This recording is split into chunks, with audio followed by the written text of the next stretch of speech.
Welcome to another episode of Fresh Corduroy. I'm your host, Craig Zolan. Today's episode is with Jamie Grant, the co-founder and CEO of CARV, the skiing sensor and app technology platform. I talked to Jamie about the birth of CARV, how he got the idea for it, how it's evolved over the years with respect to the business, as well as the sensors and technology.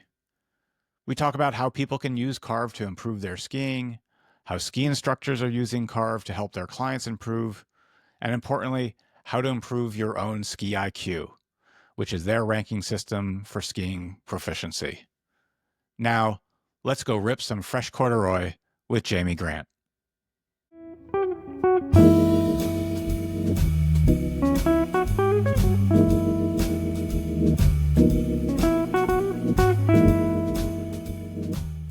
Welcome to another episode of Fresh Corduroy. Today's guest is Jamie Grant from CARV. Jamie, welcome to Fresh Corduroy. Thank you so much for having me. It's great to be here. My pleasure. I'm really excited about this episode and having this conversation. I'm a user of CARV. I bought it myself back in December of 24, and played around with it. So I have a whole host of questions for you. But let's get started with the Jamie Grant skiing origin story. How and where and when did you get started skiing? Yeah, so actually, I started skiing very late, which I think is the reason why carb exists, because I really remember the pain of not skiing at all. And I remember the pain of basically like being the worst in the group and everyone waiting for me. The first time I started skiing was when I was 18 on the Oxford University ski trip. It was in Val Thorens. We had a really, really cheap accommodation, and we were basically skiing every day for a week with all my friends.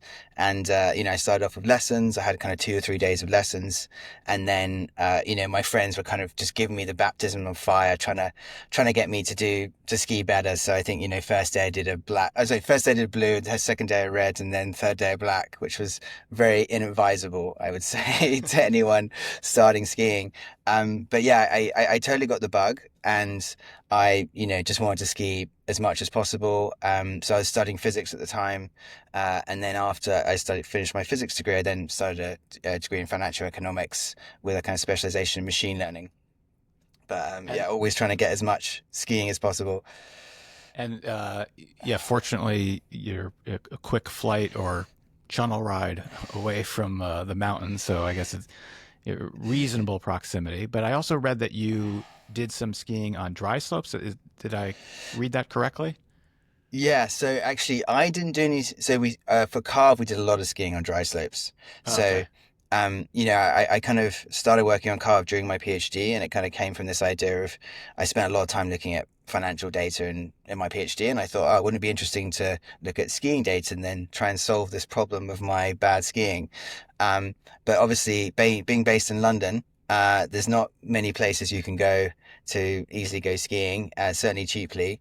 And we ended up sort of getting the train to just outside London to this place called Brentwood, which is a very unexciting slope. I think you're talking. I think you've probably got about 150 feet of vertical, if you're really lucky. And yeah, it's this dry slope, and it's really tough skiing, but it makes you a better skier. I've never skied on a dry slope, so I'm sure it's a unique experience. I Um, recommend you keep it that way. okay. I will do that then. There is a place here outside of New York City. Mm, It's an indoor skiing facility, maybe 150 feet of vertical as well, and very gentle slope, but it's in a mall. mm. So at least it's close proximity, and you can ski year round if you really want to get out on the slopes, if you could call it Yeah, that. no, I know that. I know some of the team that run it. It looks really great, actually. And it's a great Yeah, initiative to kind of keep your skills between the seasons. And it is much better to ski on, even if it's fake snow in a big freezer. It's a lot better than dry slopes. yeah. Okay. Sorry Well, to Brent listeners of Brentwood. all right. I'll keep skiing there when and if I need to get my fix in the summertime. So You were in financial services for some period of time post graduating, and then at some point you must have gotten the entrepreneurial bug to launch Carve and the company name Motion Metrics. How did that come about?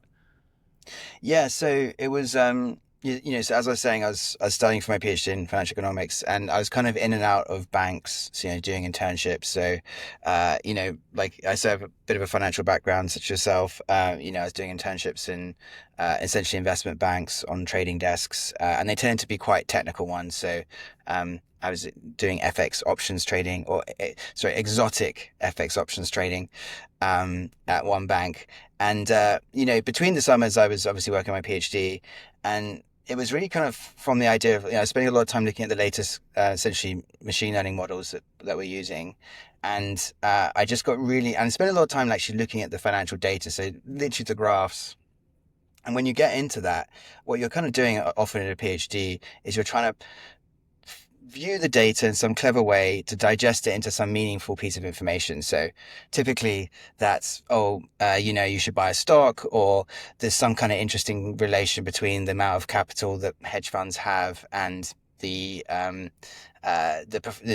efficiency of financial markets, and so you're trying to find that useful piece of information. And so what I got excited by is, if we actually looked at the skiing data, if we could measure the skiing data with sensors, which I knew existed from my undergraduate in physics, then you could digest that into some meaningful piece of information that you could actually use to improve your skiing technique, much the same way that a coach will look at you and say, oh, like you're not moving right for some reason, and identify that one piece of information you need. And so I got really excited by this problem.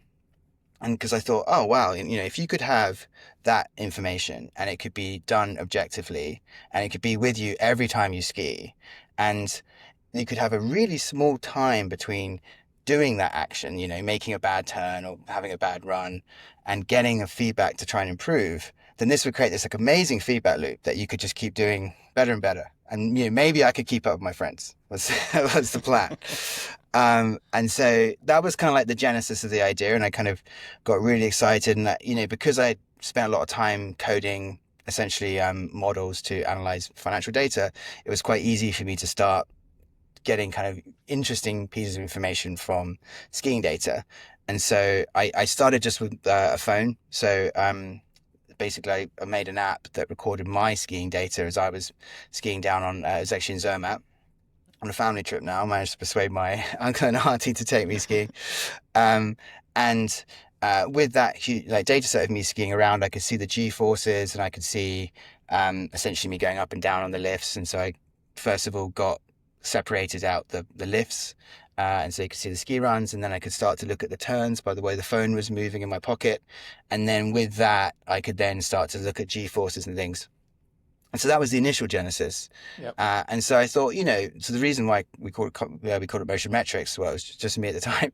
The reason why I called it motion metrics is because I thought, if you could take this motion data we have in phones, turn that into metrics that provide useful pieces of information, then you can guide the coaching. And you can kind of see that in the products right now. We have these kind of 10 metrics of skiing.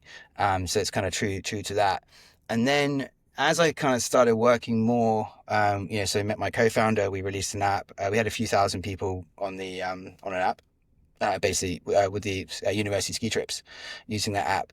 And then we kind of realized that, if we want to get, like, certainly at the time, if we want to get really powerful data about how you ski, then we need more than just the phones, because the phone's kind of like jangling around, and it was very messy data.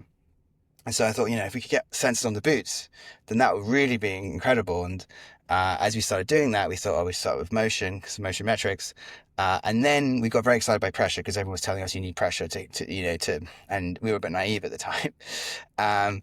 And so what we did is we basically moved to this hardware model, and basically kind of pitched that to accelerators, and we a few different accelerators, but the one we really liked was SOS Ventures with Hackcelerator. It's now just called Hacks, because they were based in Shenzhen, China, which is basically the home of electronics. And so they basically said, hey, come out, come for 3 months, we'll help you build your prototypes. which we did. And then we basically skied with a kind of ski school and got like we had a sort of 10 kids we wired up with these really early sensors. And then through that, we started meeting more and more interesting people in the industry because they're excited by what we're doing. And that kind of snowballed, to use the pun, into what basically became our Kickstarter campaign. Sorry. And then And yeah, the rest is history. that first generation that was launched to the Mm, public was a footbed that went into, yeah, correct me if I'm wrong, a footbed that measured the pressure as you were just describing. And what did it have an accelerometer in each foot, or yeah, what else? What are the other sort of features, if you will, at a high level yeah. for version one? So massive credit to our VP of Engineering, Jamie Salter, one of my co-founders, um, who basically, to zoom out, so that was Carve One we're talking about. Carve One was wildly ambitious. You know, there's a reason why no one tried to sort of put sensors in ski boots at scale, and it's because it's like a really difficult environment. You need to be flexible, you need to be waterproof, you need to make it cheap so you can so you can actually make a product which is correctly priced for the consumer market. And so yeah, we had this very, very ambitious product, which I'm really proud that we got out to scale. It's been we couldn't have done the later versions of Carve without Carve One. But the actual hardware itself consisted of so you had a unit on top of the boot, which was basically just a battery and a transmitter, a Bluetooth transmitter, and a processing unit. And then that connected through a data connection to the actual insole, which was it's what we call the flexible printed circuit board, FPC, which is very unusual to have at such a size. Like normally you'd have them very small, but in China we found this manufacturer that could basically manage to manufacture like one's the size of a foot. And so this flexible printed circuit board that has, first of all, it has the motion chip on, and so it was great to get the motion chip right next to the foot, because that meant we knew exactly where the ski was pointing and we knew exactly the direction. As well as the motion chip, we also had four more chips to measure the pressure, and then those chips would basically have wires across the whole of the footbed, and then and that would pick up the pressure at 48 different points on the on the foot. So that was the original Carve sensor. We made sort of tens of thousands of them. So that was Carve One. And Uh, yeah. sorry, and we No, no. basically Go ahead. Yeah. take the data from each foot and combine that with the phone data, with the motion data from the phone, to give this like really rich, detailed picture of how people were skiing. And that was kind of like our initial data platform. And in my haste and excitement to sort of get started with, Mm, maybe we should take a step back at a very high level. Like if you were to give you met my mother, and you said, she asked, "What do you do?" Or what's the product? How would you describe Carve today? yeah. So Carve is a digital ski coach that clips on to your ski boots to measure exactly how you ski. That data is sent to your phone, where it's processed in real time to give you detailed information about your skiing. So the first thing you do is every time you finish a ski run, you get a ski IQ. A good ski IQ is maybe 115. A really good ski IQ, I noticed, Craig, you were hitting 150s, so that's like kind of at the top.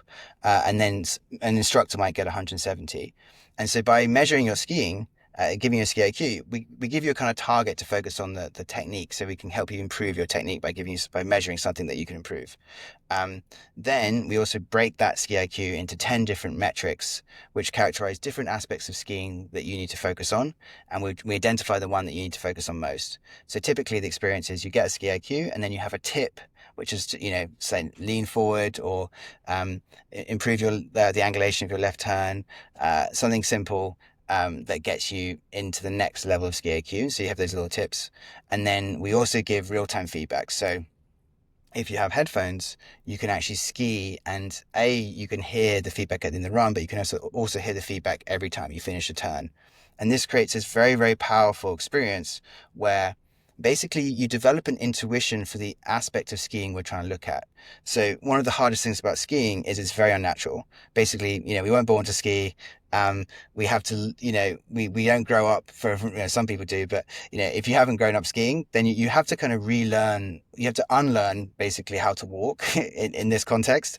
And then you have to learn this new way of moving your body to ski well. And so the most powerful way to do that is if you can have a system that's giving you constant corrections and constant feedback on when you make a good turn and when you make a versus when you make a bad turn, you can really kind of develop an intuition very quickly for what is good and what is bad. And that's essentially how the system works. So yeah, that's the full explanation. I hope you're No, no, no, that's perfect. So right before that, we were talking about version one with the Mm, footbeds, and then you changed the platform, for lack of a better term, the hardware, mm, to simply two sensors that clip onto the power strap of a ski boot. So now you don't require somebody to slip new footbeds into your boot and the wiring up to the cuff. Um, I guess I've read the marketing material, like how that came mm, about, i.e., you kind of analyzed the data yet again and said, I don't need all that extraneous data to come up mm. with the metrics. So how and when did that come about? And, what was the evolution of the product to this point?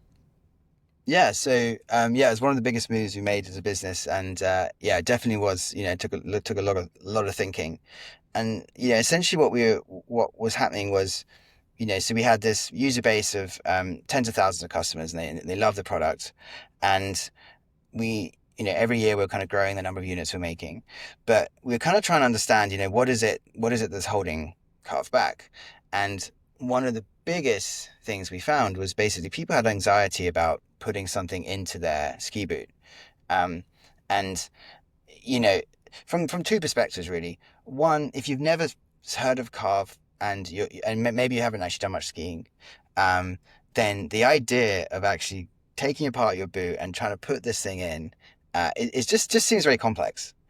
And then on the other side of the market, so the really technical people, they would sort of think, okay, I have tuned my boot perfectly, um, to have like the perfect setup, and I've made sure there's exactly the right space, so I can have a really tight fit, so I can have a really good feel of the snow. And they would say, look, there's no way I want to put even 2 millimeters in my ski boot. So we felt these kind of frictions. And also from our side, it was it's a very complex product. It was very hard to make. And that meant that we had a higher price point than we really wanted to. And really our big philosophy of Carve was we want to make skiing more fun. So we want to make it really easy to improve at skiing so that the overall enjoyment of skiing increases. And so we kind of felt the pain because we had to charge a high price because it just cost us a lot of money to make. And we could also see that it was difficult for users to fit. And so one thing we started looking at was, is it possible to do this just with the motion data that we have from the sensors? And the really cool thing was, because of the advances in AI and because we had this huge data set of, I think it was about sort of 500 or 600 million turns at that point with Carve One, we were basically able to train a model that essentially learned from all of the skiing data we had to predict the essentially the rotation of a random unit on the boot. So the big problem we had is, so we had to do a few things with Carve 2, and probably one of the biggest things we had to do is we had to kind of work out, if you're going to put this sensor anywhere on the boot, it doesn't, so with Carve 1 we know it's going to be rotated forward, but with Carve 2 we had to think, okay, the sensor could be anywhere on the boot based on anywhere on the cuff. And if we're going to map the Carve 2 data to just the motion data without even considering the pressure data, if we're going to map one data to the other, then we're going to need to have that, like translation basically. And so to do that, we basically built this model. Again, my VP of engineering, Jamie Salter, we built this model that basically worked out from this huge data set what the rotation is. So essentially, as you're skiing with Carve, we automatically work out where that unit is sitting on the boot. And that means we can kind of translate the Carve 2. So that means we could translate the Carve 2 motion data into like the actual reference frame of the boot. So that's very, very powerful. And then It's what we not, had to do I'll is interrupt it. It's not dissimilar from how an iPhone or an Android phone picks up the orientation of a map when you're in a car, right? So if you lay your phone down flat, it doesn't really know, um, which way you intend to be heading. It may think that you're going to be going backwards. And once you start moving forwards, it's like, oh, okay, that's the front of the car. I'm going to orient the map in that yes, manner. yeah, exactly. And they used to be really bad at it, but they kind of got better at it. Yeah, so they basically have an estimate of where the phone is in relation to the car, and that kind of updates as you ski. So we had to do that, but we kind of do it for the way that the ski moves. So it's kind of a unique way. Essentially, the neural network learn from all the skiing data we had, learn the way the skis move, and then that meant that we could orientate the unit in the right way. Right. So that was one thing, and then we had all this pressure data from all the CARV 1 sensors that we could also use to basically say which of the little movements we make are very, very related to how we put pressure onto the ski. And so with that, we managed to connect the two things. So first of all, we had the motion in the right place because of the orientation, and then we had to have and then we had to develop new metrics that basically were similar to pressure metrics, but we don't, they're not pressure metrics. They're actually metrics that they're motion metrics that relate very well to pressure metrics. So for instance, we find that, as you push your body, so we used to look at forward pressure, but now we look at how you move forward in the front of the turn, and that essentially change, we can pick that up by seeing a kind of small movement backwards of the feet as you push your body forward. So these kind of like small telltale things, and then we redesign the metrics around what we can measure best. So that was a kind of the move for CARV 2. And it had this really great side effect, which was pressure was great in many ways, but the problem is it was very inconsistent between different skiers because of the boot setup. And some skiers have a very hard boot, some skiers had a soft boot. And so motion actually gives us like a more stable platform to make more accurate. And so we actually, one of the coolest things is we actually increase the accuracy going from CARV 1 to CARV 2 in terms of how good we are at agreeing with the ski instructor in terms of the Interesting. level of a skier. Yeah, I was going to think that perhaps the flex of the boot, whether it's stiff or soft, would actually have a negative effect on that. I.e., if I have a World Cup race boot that you'd need to have quads of whatever tree trunks, Yeah. um, you flexing that boot is very difficult, and therefore the amount of forward movement is much less than a soft boot where someone can easily just squash the tongue to the toe of the boot kind of a thing. But you're saying it's the opposite, which Um, well, no. So essentially what happens is if you have a really, um, well, it's kind of like slightly different. So because it's kind of nuanced. So if you have a really hard boot, then what would happen is, as you put weight forward on the boots, as you flex forward, what can happen is you actually, if you think about it, as you put more weight on your shin, you're actually taking weight off from the bottom of the foot. So we were really good after like 3 years of running carb. We were really good at understanding, at trying to adapt for that, and seeing how weight was moving through the foot, even understanding how it was coming off because of the flex, the boots. If you have a high flex, it's basically meaning that as you push forward, you end up taking weight off the okay, sensor. And so, but there's lots of details that we had to do, and kind of essentially guesses we had to do around that. And so what was really cool is we when we trained the models, we had this like a sort of epiphany that although pressure was like good over across the whole user base at working out the level of the skier, it had weird inconsistencies between skiers that we try and fix. But it's because of this flexing, because of the different boot setups people can have. And then what we found with just a pure motion model was it was actually able to give a more consistent measure of ski IQ across the user base. And that meant, because obviously we have an internal measure of how good ski IQ is, which is basically how well it agrees with ski instructors. We could see that this new motion only version of the model gave us a lift compared to the previous versions. got it. So let's get into, I guess, the nitty gritty of the coaching and the ski IQ. For those that have it, I think there's obviously a gamification bit to the whole Yeah. app, in terms of trying to improve one's skiing and the feedback and working on that particular cue, um, and improving it, and then obviously improving one's skiing as a result. So you mentioned my ski IQ's in the 150s, 153 to be precise. Sorry, I'm not happy with congratulations. I'm not happy with that. We can always do better. Exactly. When I got it, uh, I recall looking at what the best was, which at the time was Ted Ligety. So Mr. GS Mm, himself had a 172, I think it was, or 173 at the time. It's no longer. I know the top end is even quite a bit yeah, higher now. it's very competitive at the top. Yeah. And of course, I just shoot for the top. And so was like trying to figure out the input, that basically the scoring system, or the how Mm, you do it. So I guess you talked about the different facets of the coaching, and all of those must play into the score, i.e. parallel skis, mm, matched edge angles, mm, forward pressure in the turn shape, G forces. mm. I'm going to leave a bunch out, but I'm Yeah. thinking about all of those, and obviously working on one may help another one as well. Mm, So how do you come up with a ski IQ? Because one of the things that I learned after looking at my sort of yearly, summary was mm. I have my best turn is in the 160s. And so I'm like, okay, I can ski a one. That makes me feel a little bit better. I was like, I know I should be skiing in the 16. I can do a 160 turn.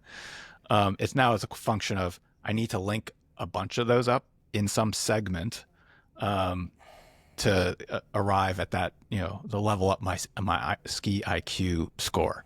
So for me and for everybody else listening, what goes into that ski IQ, and over what span of time or segment, or how does that work?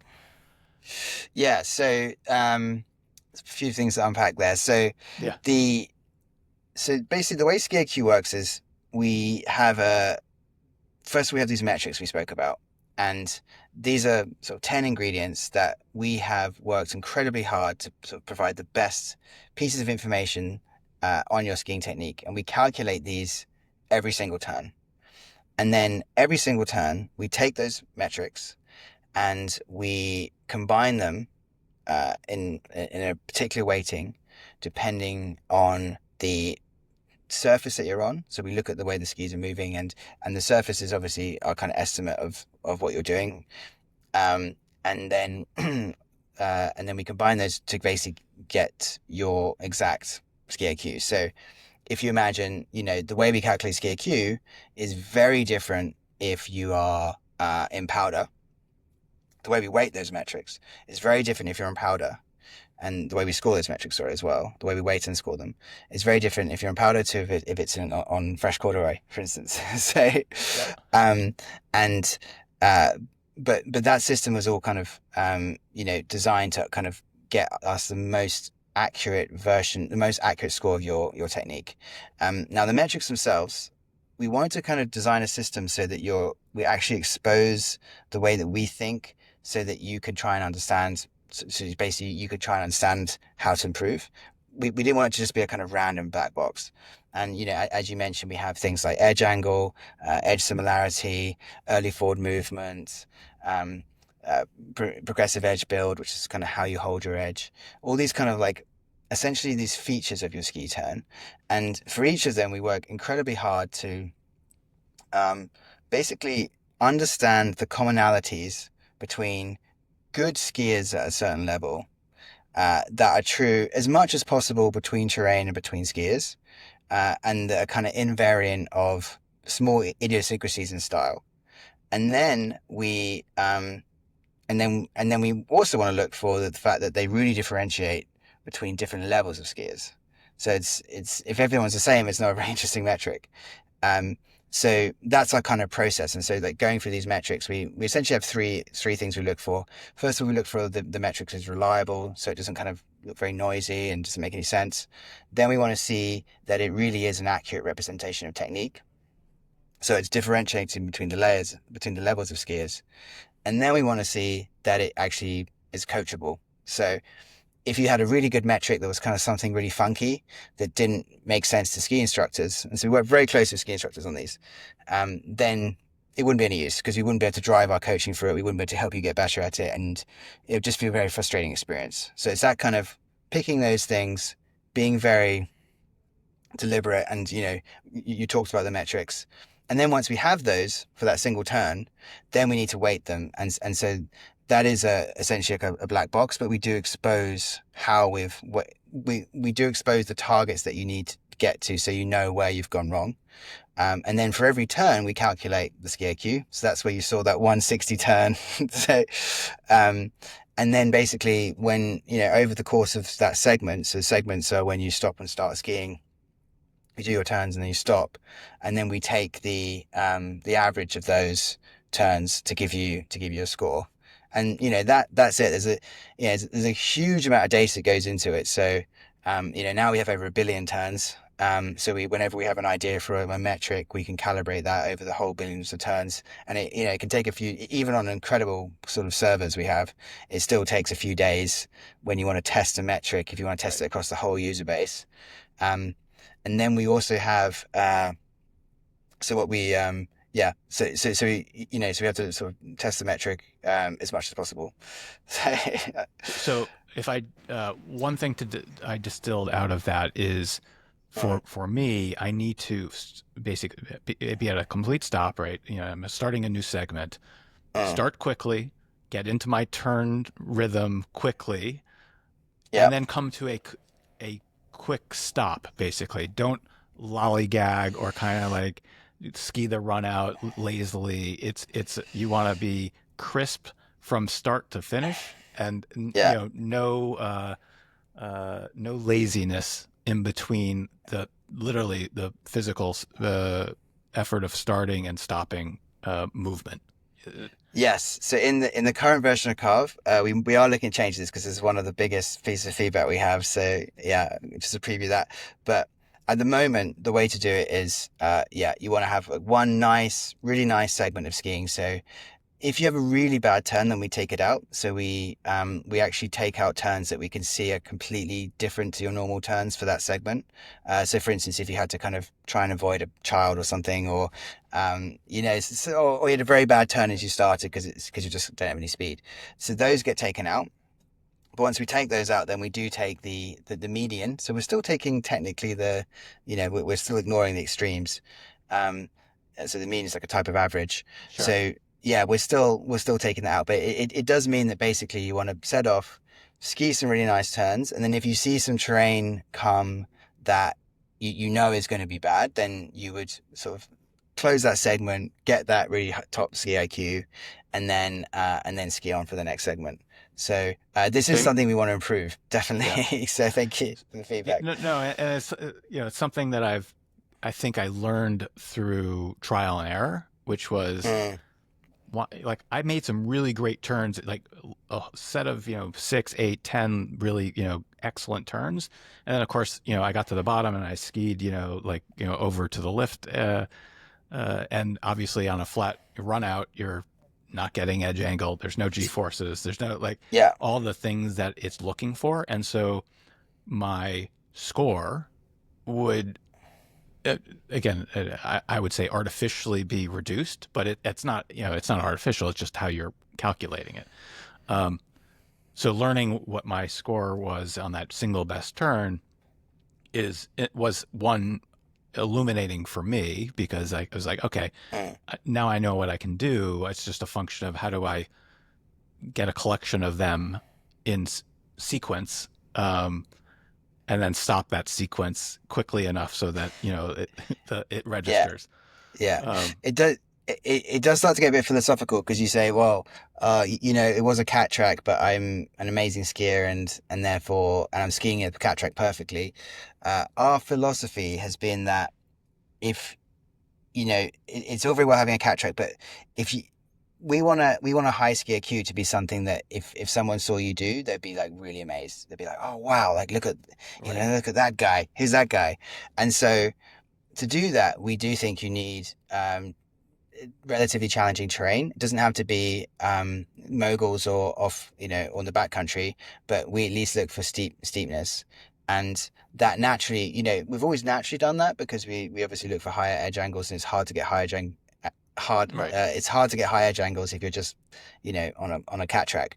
But then we also in the algorithm, so one of the things we do in the SkiIQ weighting is we actually after the SkiIQ weighting, we do give some extra points for essentially having a steeper pitch. Now, every year we change the algorithm, so it's almost a bit of an arms race between Uh-huh.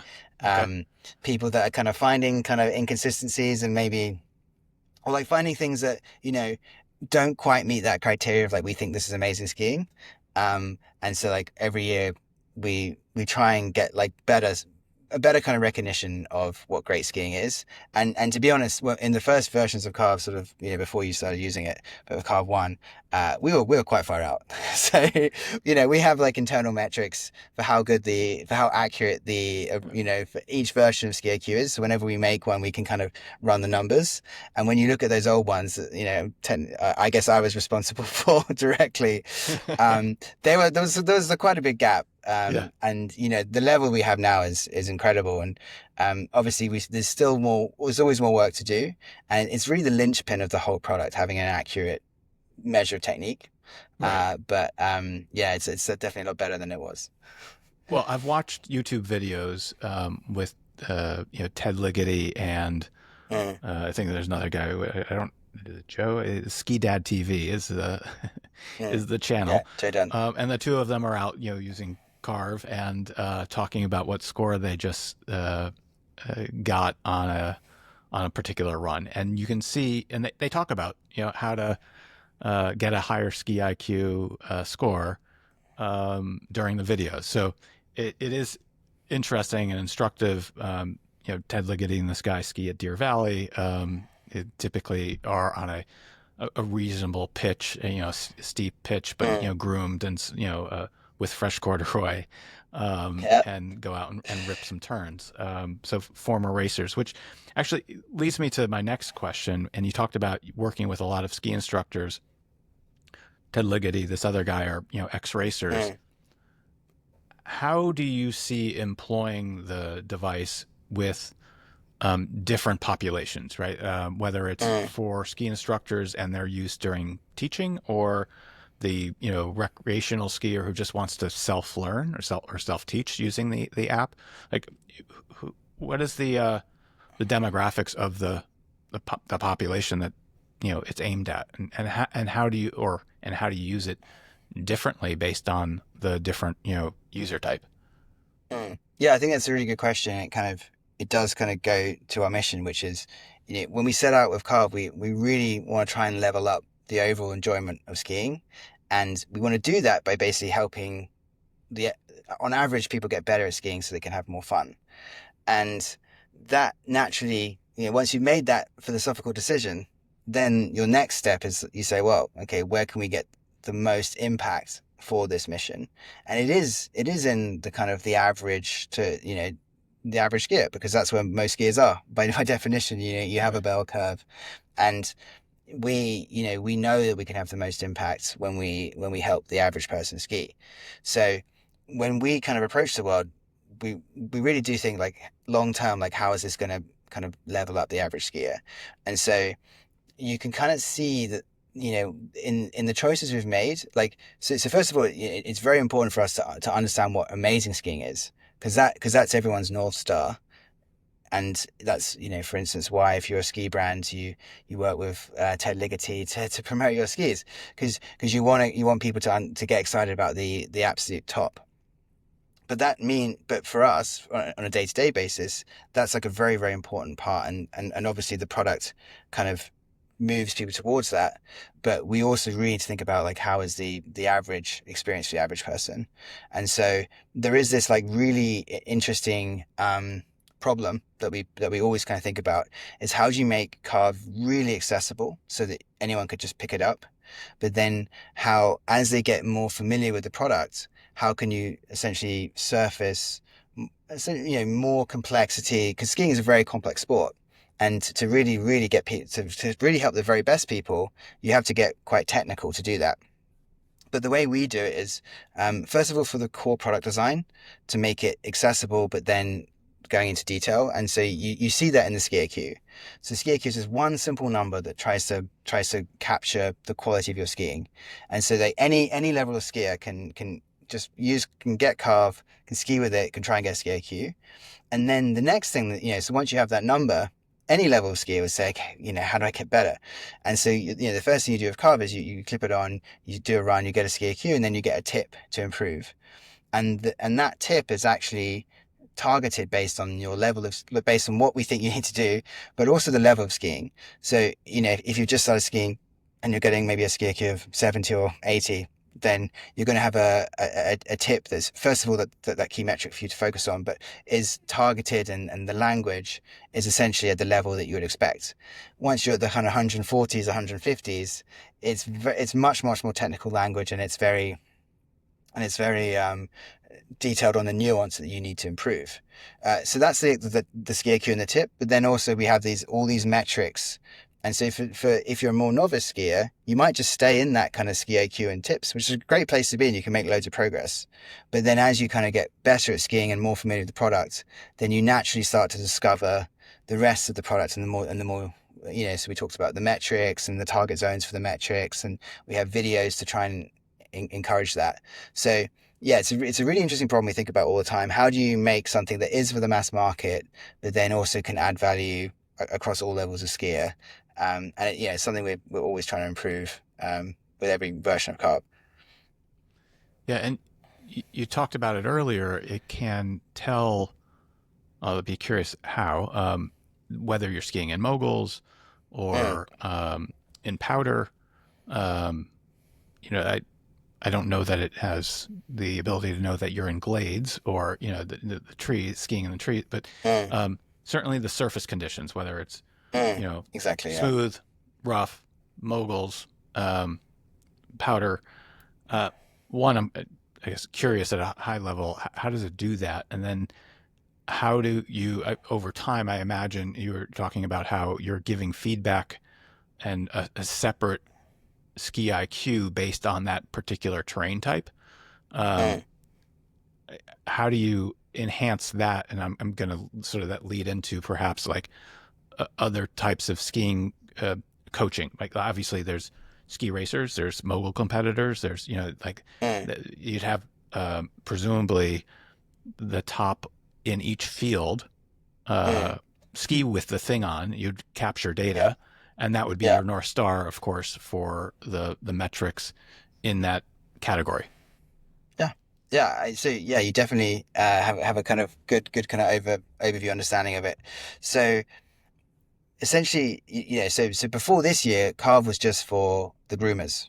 So we're all about the fresh corduroy, um, and it was really awesome, and it gave us if you think about it, it's a much easier environment to actually kind of sort of parameterize, because Mm-hmm. ideally it's flat, or, it has some nice grooves, but from a ski's perspective, it's basically flat, and that means that it's a relatively constrained, it's a slightly more constrained problem.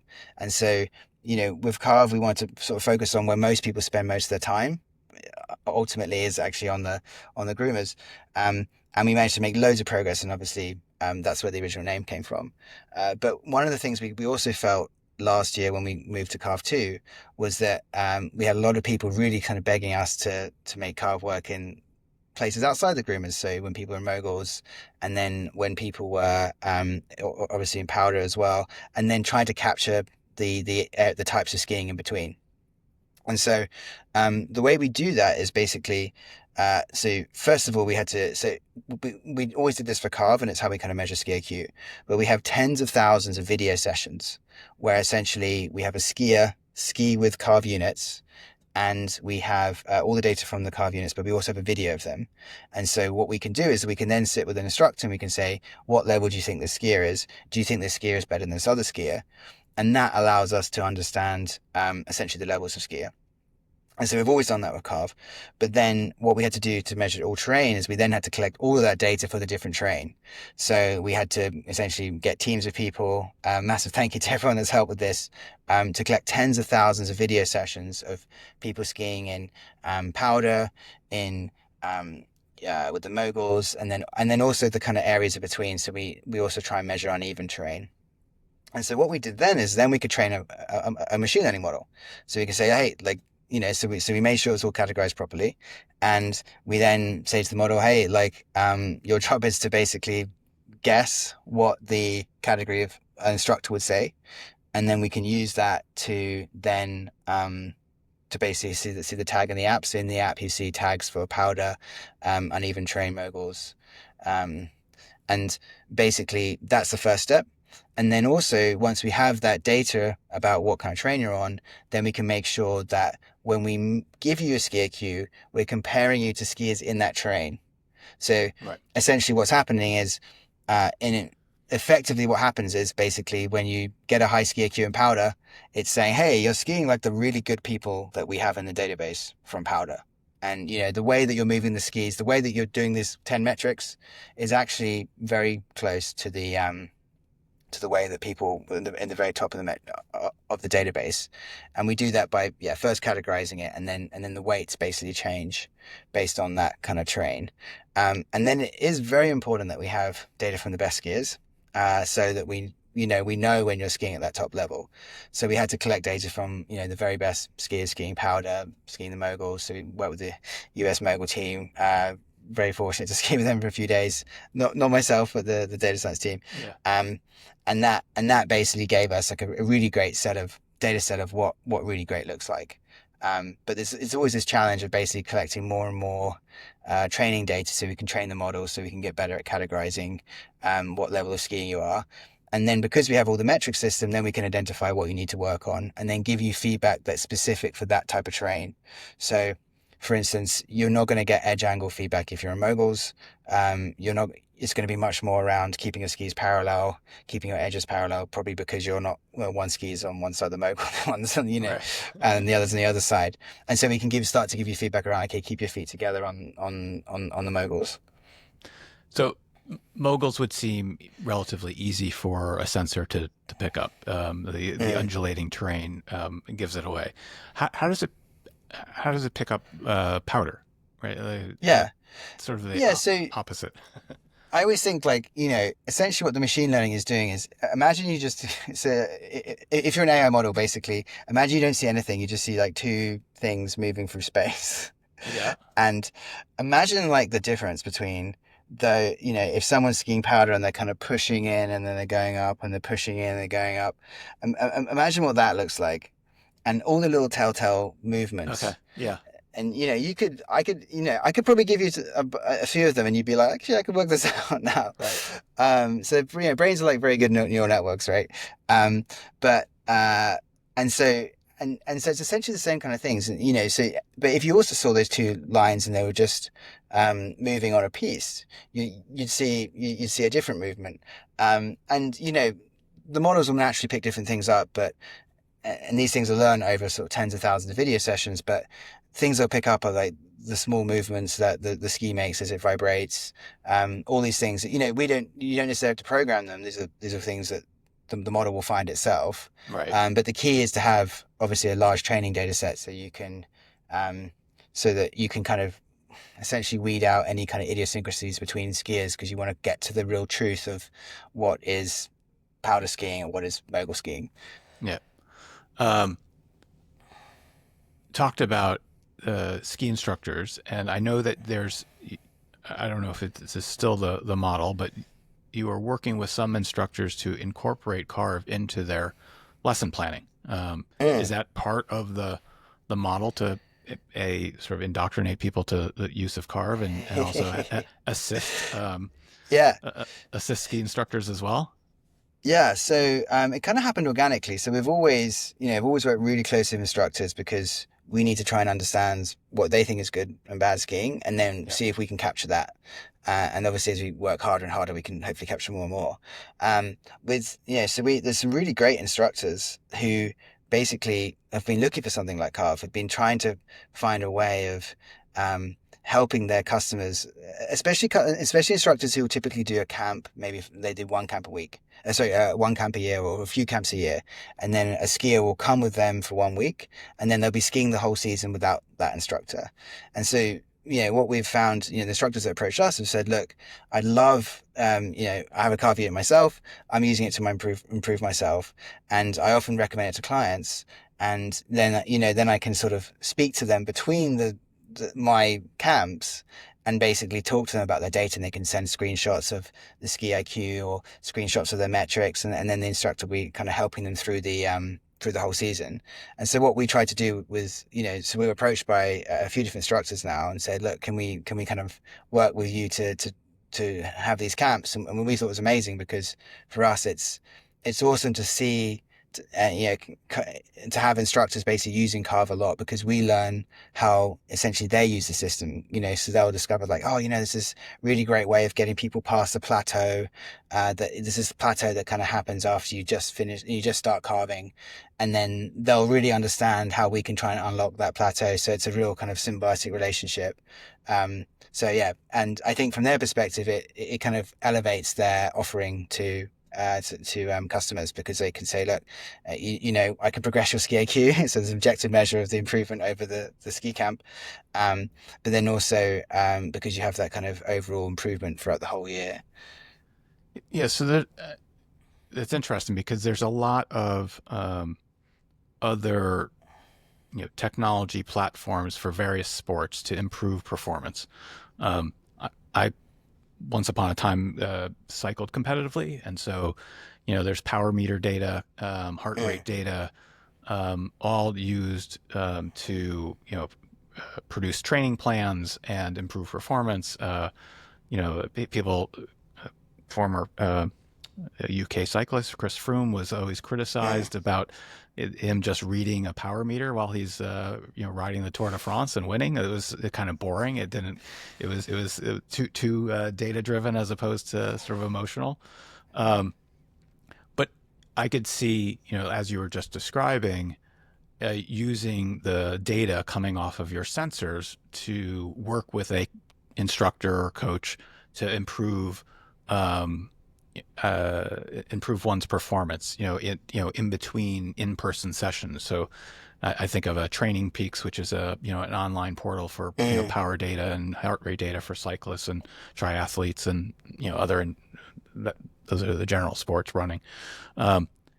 Something like that to work with, like a remote virtual, not virtual in the sense that like there's not a real person, although who knows, we could incorporate AI and we can get the unicorn status quicker. Right. Is there a model in which is there a platform for these guys, the ski instructors, guys and gals, to, work with them? You mentioned screenshots, but there's no like web portal that they can log in and see stuff. Yeah, it's a good question. And, we're still a really small team. And so our approach is basically make a really great product for our core customer. Yep. And in doing so, there's amazing opportunities for instructors to coach with it. And maybe it is, but they have to kind of do that through a screenshot or through the app. I mean, you can also form groups within the app, and then you can kind of see how people are doing, and you can look at their best run of the day and stuff. So there is some ways naturally in the product for instructors to coach through those group features we have, but we haven't. Essentially, it's a good kind of question. It's like, oh, is there kind of a pure instructor version of the product? And yeah, it's one of the hardest things about making a business, but you really have to say no to so many really great things you're very excited by, so that you can try and think, okay, so what is the quickest path to us having the biggest impact we can? Yep. And this is like one of those things where we're really happy to work with the instructors we do for these camps. And I think, they're, it's great because we can bring extra customers to them, and they can also introduce people to CARV. And I think we're kind of like 90% there in what we have, and that's actually working pretty well. So I think, for our next thing is like to focus on that core experience. And CARV obviously in itself is trying to give you, through the season is trying to give you feedback on your technique and a kind of overall analysis. But it's that, obviously with a coach, it's kind of fun to go in a camp when everyone's kind of focused for a week with a really expert coach, and just really focused on technique, and it's kind of an even more accelerated experience. And delving into the business side of things a little bit more, um, you're focused on skiing. You're not limited to that. This technology could be used in other applications. I've been thinking about this in terms of, could you overlay this with, say, Strava data of your ski Mm. runs, and like, you're capturing a lot of the, obviously vertical feet skied and top speed, but heart rate data or other sorts of, I don't know that many skiers are going to put a heart rate monitor on while they go skiing, but um, you could, as I literally was thinking about it, you could clip the sensors onto your running shoes or trainers and Mm. go for a run, and you could capture stride distance, cadence, i.e., how quickly you're stepping. Like, I mean, there's a whole slew of other areas that you could go into if you wanted to. What is your, grand plans in terms of 5, 10 years out? Is Carve, or perhaps I should, return to motion metrics, um, solely focused on skiing, or is it, more broader than that, and looks at other sports or movement activities? Yeah, I suppose, we've always thought there's just huge potential in this model of AI sports coaching of skills, where, the previous paradigm we've had is products that track how fast we ski or run, and, the thing that we find is really exciting is this idea of something that actually helps you improve at the skill of the sport. So it's not just about the overall output of how fast you're going, but it's actually how you do the sport. And Yeah. we're seeing incredible products develop now across different verticals. For us, it's definitely something we've talked about, but I think for the foreseeable future we see so much potential in skiing. Essentially, like we feel there's a lot more to do there. So certainly for the never say never, but and I do think we are probably leading the pack in or like we're certainly like one of the leaders in this concept of trying to measure skill and giving coaching in across sports. I do think it's a really interesting space. I mean, for us, we're always going to kind of like we think there's so much to do in skiing. There's over 100 million skiers, and there's only 50,000 carve users right now. So there's plenty more to do. And so generally speaking, we're trying to really kind of give the most impact we can for skiing in the near future. But yeah, I wouldn't rule it out. And I think this space is going to be very interesting. Yeah, I mean it is, and I'm again fascinated by the whole technology and the potential there. Obviously, you mentioned 1 million skiers. The addressable market is quite large, and Yeah, you've only scratched the surface of it so far. Um, yeah, yeah. yeah, So there's 100 million skiers. 100 million. Oh, Yeah, sorry. Yes, I across left across the off whole world. Yeah, the two two orders of zeros. magnitude larger.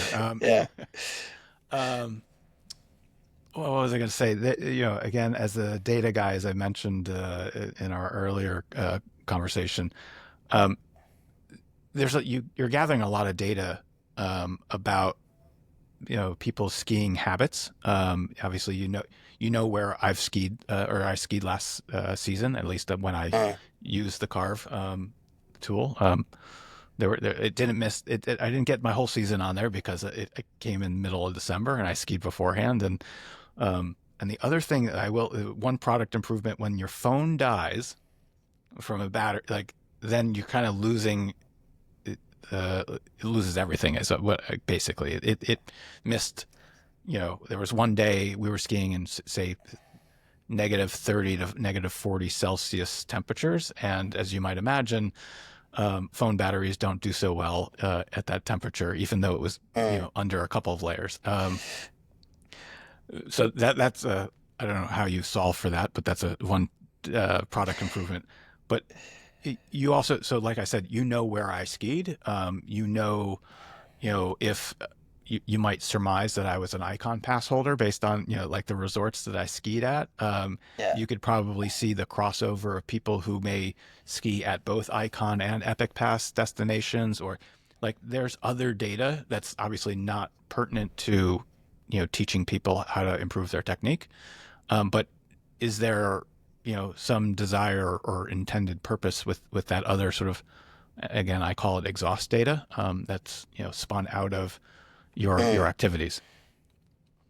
Yeah. So, I think I suppose with a hardware product, you have to sell the physical product, so it's Yeah. very natural to charge it. Obviously, across the market, you quite often see products that are, like an app that's just for free, and often that product will be essentially trying to make money from your data or your Mhm. time or your attention. So obviously, there's some products that do that. Uh, for us, it's really the kind of deal is that you pay us a subscription fee, $250 a year, and for that we really try and build the best digital ski coach. And our view is that it's essentially it's the value proposition of product to get you better at skiing, Yep. and the better we can do that, the more people will want to pay for the subscription.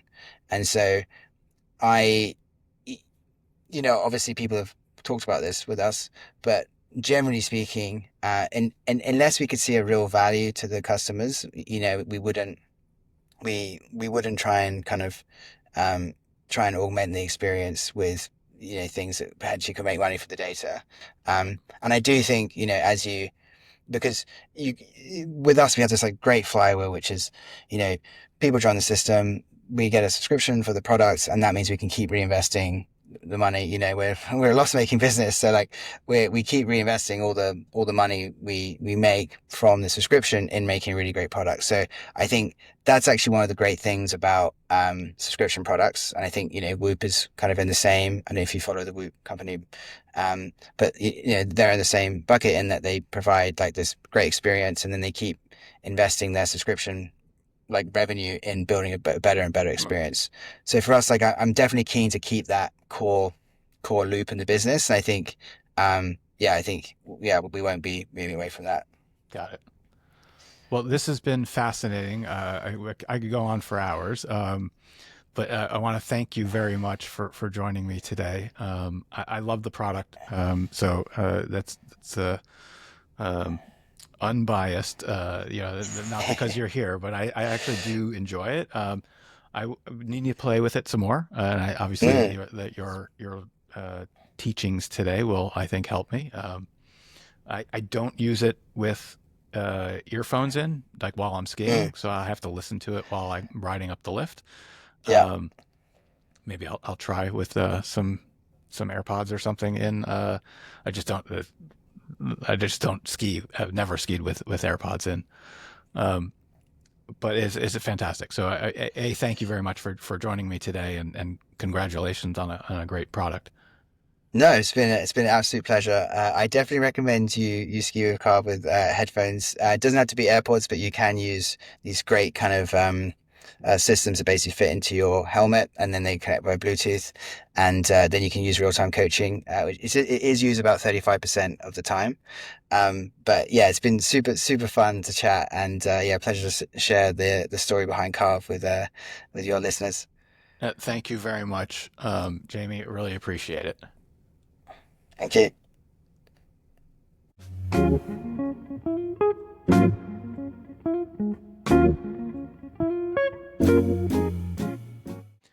Thank you for listening to another episode of Fresh Corduroy.